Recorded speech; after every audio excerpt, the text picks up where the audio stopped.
Good morning, Fort McMurray, Wood Buffalo, and the rest of the world. You've tuned in to the Mac City Morning Show. I am your host, Elliot Pierre, and as per usual, we're going to start this off on the same note we start every episode off, with a moment of gratitude. I know that you could be doing a million other things with your time, and the fact that you spend it with us truly does mean the world to me, so thank you. On that note, Tanner, hit him with the intro.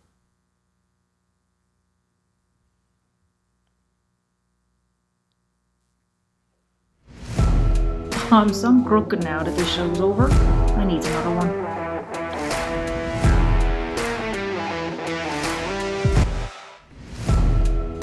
What do you have, guys? Welcome to the Mac City Morning Show. Like the intro.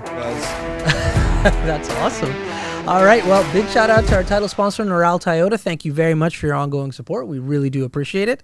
As you guys know, I do not introduce my guests because they can do a better job at that than myself. So can you please tell everybody at home who you are and what you're about? Sure. I'm Boulton. I'm one of the program managers at the YMCA of Northern Alberta, and I'm here today to represent the Poverty Reduction Network as the chair. Okay, now that's a mouthful. Can you please tell me what the Poverty Reduction Network is about, please? You bet. So we refer to it as the PRN. It's a little bit way easier. Yeah. The PRN is actually a collection of different social profit agency members who come together to work and acknowledge and increase the awareness regarding poverty and homelessness within our community, Wood Buffalo and rural. Okay. And this is a branch. Is this like a separate body? Is this a branch or something, or how does that all? It is a separate body. Pretty much all the members of the PRN probably are like me. They work off the side of our desks. It's just something that's important to our community. It's important to the participants that we currently serve within other programs. And poverty and homelessness is something that affects so many people in our community. Mm-hmm. Most people don't even really understand what it is, how large it is, effects are. Right. So it's important to have those social profits come together to be able to network and collaborate in the hopes to reduce or eradicate poverty and homelessness. Right. So this week is a week focusing on awareness for that. So what's taking place this week that people can get involved in or with? So today's our kickoff. So today is actually the International Eradication Day of Poverty, so worldwide, October 17th. Okay. Mayor Sandy Bowman has also done his proclamation and proclaimed this week from today to the 23rd that is Poverty and Homelessness Awareness Week. Right. We're going to have a bunch of activities throughout the week that any community member can attend, employers can attend. Our focus obviously is to increase everyone's awareness of what is poverty. Right. What does that look like in our own community? Right. And so these events and things that are taking place, is there somewhere people can go to look up where they're happening and times? Yeah. So our PRN has a Facebook page. So at Poverty Reduction Network. Okay. They can go there. Our activities are posted. Right. There's some information posted. Definitely everyone out there, please give us a like, increase our numbers, because then that tells us that we're also increasing awareness. Right. But all the activities are on there. There's a few event pages made on behalf of the Y as well as the PRN. Okay. So they could always share those, invite their friends and family, come out to their events would be great. Cool. Now, if people wanted to get involved this week or outside of this week, like how can you help eradicate poverty? Like, is there money that needs to be donated? Where do you donate it? Or is there clothing? Is there food? Like what's the initiative? How can people get involved and help? So on a whole, pretty much not just this week, but every single day throughout Fort McMurray, different organizations, different social profits will do food drives or a clothing drive or a donation. So definitely if those people out there can afford that, great. If not, call Fuse Social, volunteer your time, help the food bank with their food drives. This week for us, as far as those collection pieces, on Wednesday between 5 and 7 at the YMCA in Eagle Ridge, the community center, we are doing a sock mitt hat drive, so they can just drive through, drop off new items, anything really, even hygiene products, personal products can be dropped off, and then we will get those to like Salvation Army and the food bank to be able to be distributed to participants. Cool. So what time's that happening again? Sorry, this Wednesday from 5 to 7. Okay. Cool. Right on.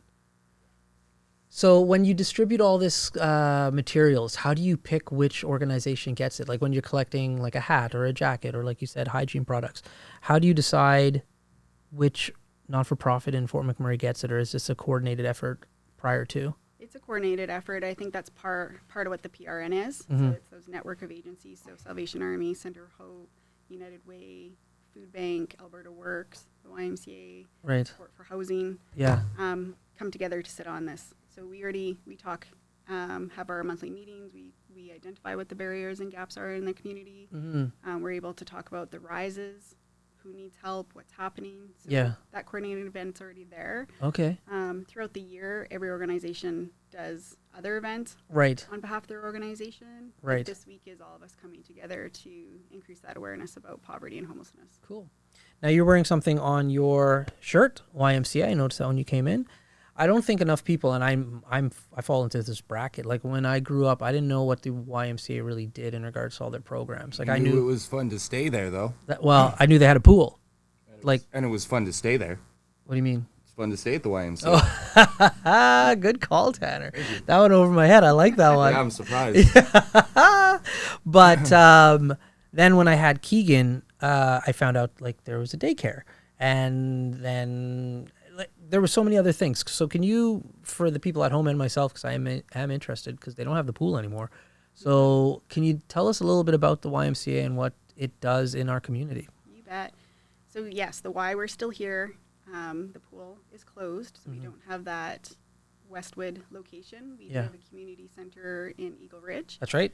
That does rentals. They do some fitness classes, so you can hook up with a private trainer and get some training. Okay. They also do some fitness classes, birthday parties, meeting rooms, right, something like that. Cool. Of course, like you said, we do the childcare, so we have several childcare centers throughout Fort McMurray. So we do daycare and before and after school childcare. Okay. And then where I work is community and housing initiatives, which is at the Hardin Street building. Yeah. Just across the road, but we have, I think, about 13 different community-based programs.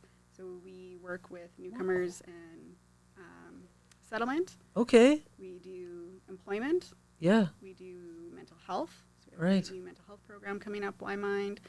My area is the family services, so I do family and wellness programs, and then we have our Housing First program.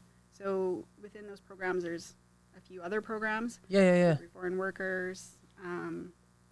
So with community programs, our intent is to support participants where they're at. Okay. Providing them either navigation or connecting them with the services or workshops or other things that they might need within their.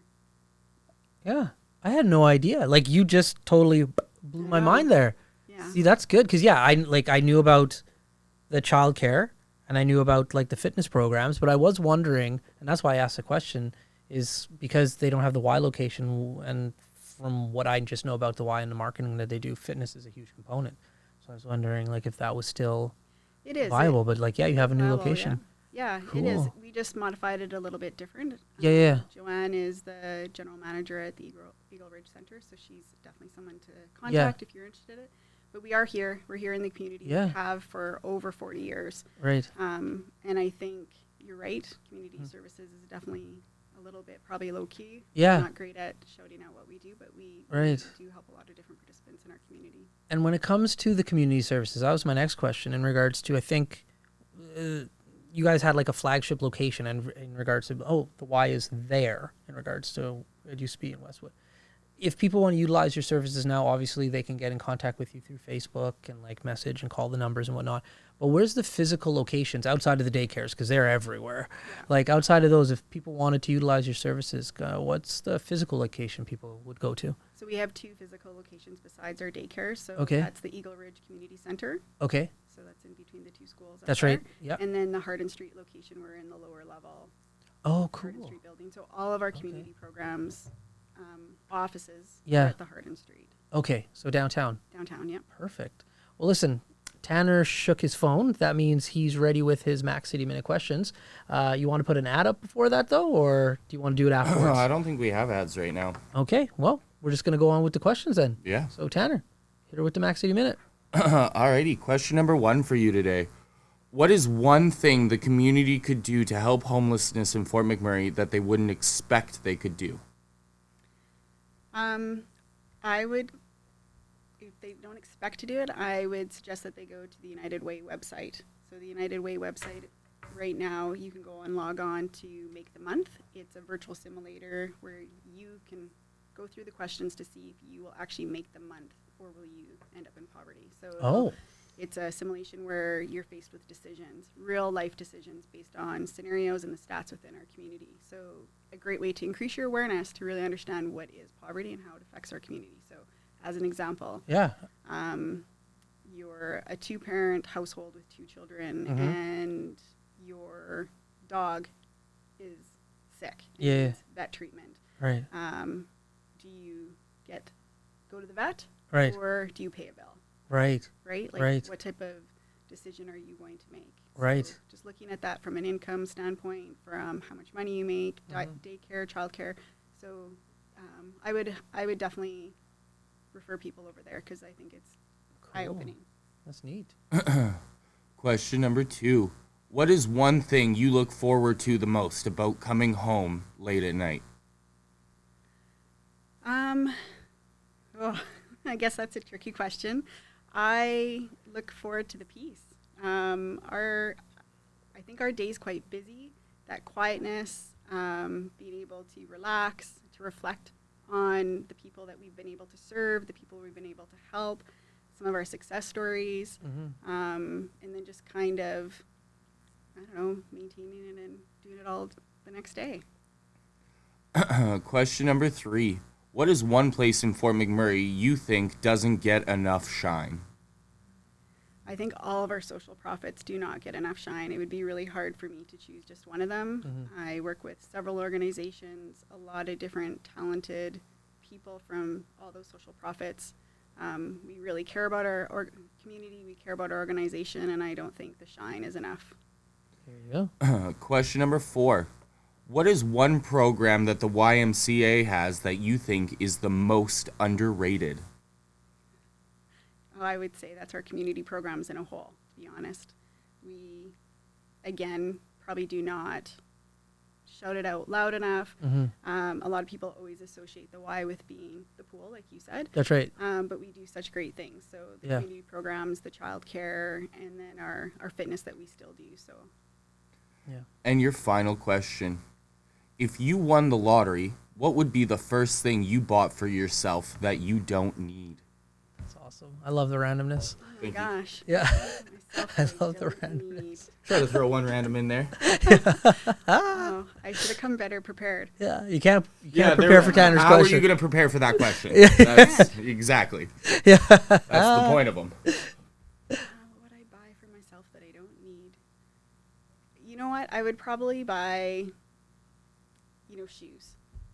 Okay. And the reason being is I struggle to find shoes just the way my feet are. Okay. And that would probably be something that I would buy because Yeah, I don't know.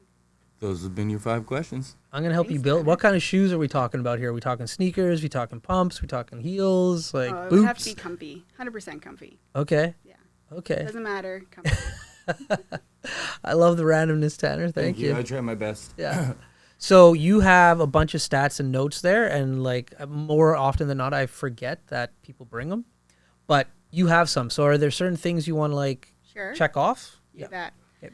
So just some did you know facts. Yep. 1 in 11 people in Wood Buffalo Okay. are affected by poverty. And when you say affected, what does that mean? So 1 out of 11 people that you see on the street are probably suffering from poverty in some form. Okay. 1 in 3 children go to school hungry. Yep. In Wood Buffalo, over 7,000 people live in poverty. Oh, wow. Yeah. That's a high number. That is a high number. Okay.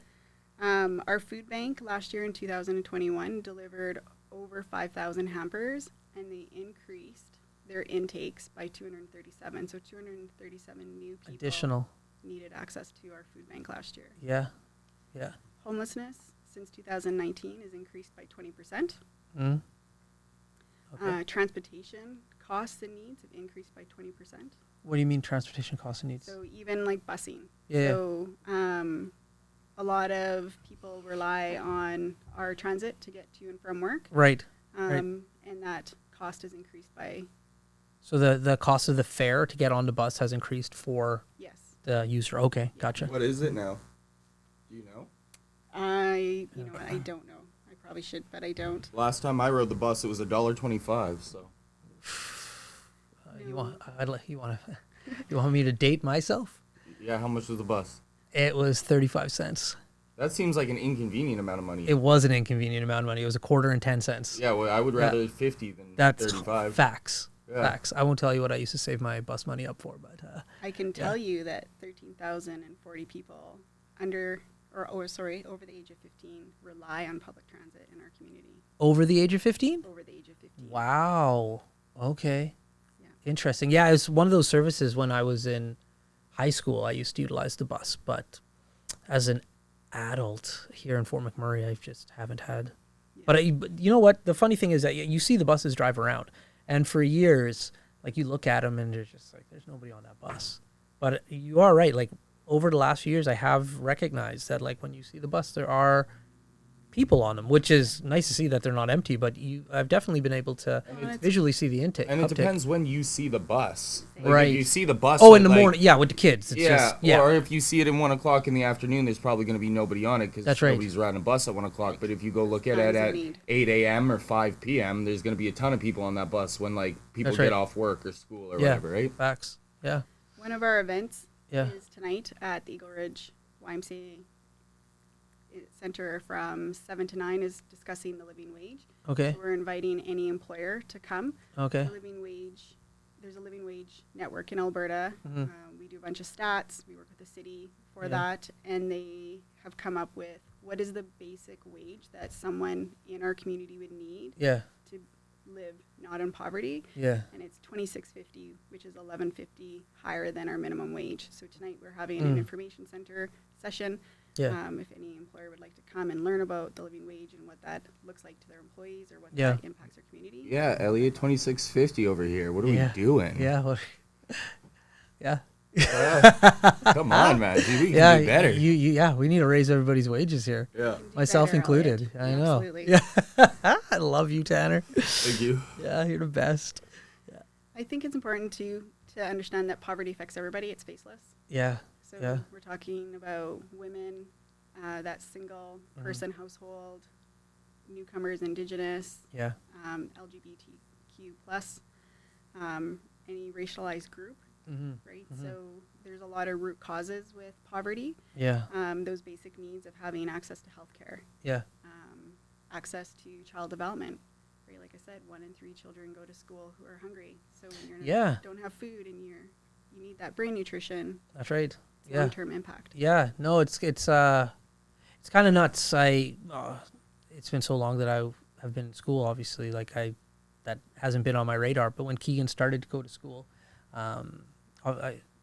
you would see like the breakfast programs, and he goes to a school up in Thickwood. So, anyways, the Thickwood demographic of who's living up there versus who lives downtown is different. So, when Ethna started, just a little bit, when Ethna started to be a vice principal downtown, and I saw what their food program needs were versus Thickwood, I was just like flabbergasted. It like blew my mind because I would go to the groceries with her and I have to pick up and literally fill up a 400 once a week, and now just for a breakfast program. And I said, how is this even possible? And she's like, that's how many kids are coming to school hungry. Like, that's nuts. And I think it's great that both our public and Catholic school are doing those programs. Yeah.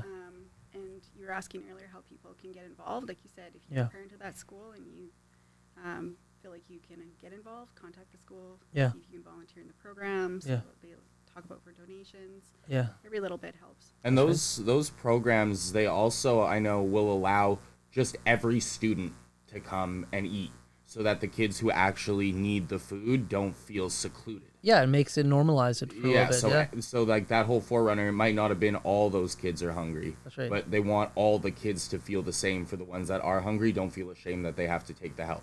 That's right. Yeah. So Tanner hit his watch just a few minutes ago, so that means we're out of time. But before we cut you loose today, everybody gets a shameless shout out or plug. So you have the mic, the camera, the lights. Have fun. So I get to shout out to anybody? Anything, and it doesn't have to be a person. We've had shout outs to objects. Cars and houses and yeah. There you go. Well, I'm going to definitely shout out to all those social profits. I think the work that we do, the work that they do is so impactful in our community. And like you said, we probably don't shine as much as we need to, but without all those great social profits and our partners, we wouldn't be here today. So thank you so much, and great job for everything you're doing. There we go. Awesome. Well, thank you very much for coming today. Thanks for having me. No worries. Feel free to come back again and again to promote anything that you have on the go. I didn't even get to talk to you about your family and everything that's going on because I had lots of questions about that. So next time. Sounds good. Cool. Well, Fort McMurray, Wood Buffalo, and the rest of the world, thank you very much for tuning in to another episode of the Mac City Morning Show. Really do appreciate it. Big shout out to Noral Toyota, our title sponsor. Thank you for your ongoing support. Everybody else, I hope you're having a great day, and we'll see you tomorrow. Peace. I'm so broken now that this show's over. I need another one.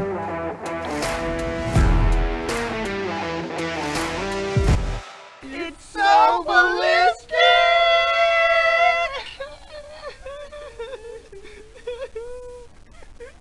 Talk about quenching your ugly thirst.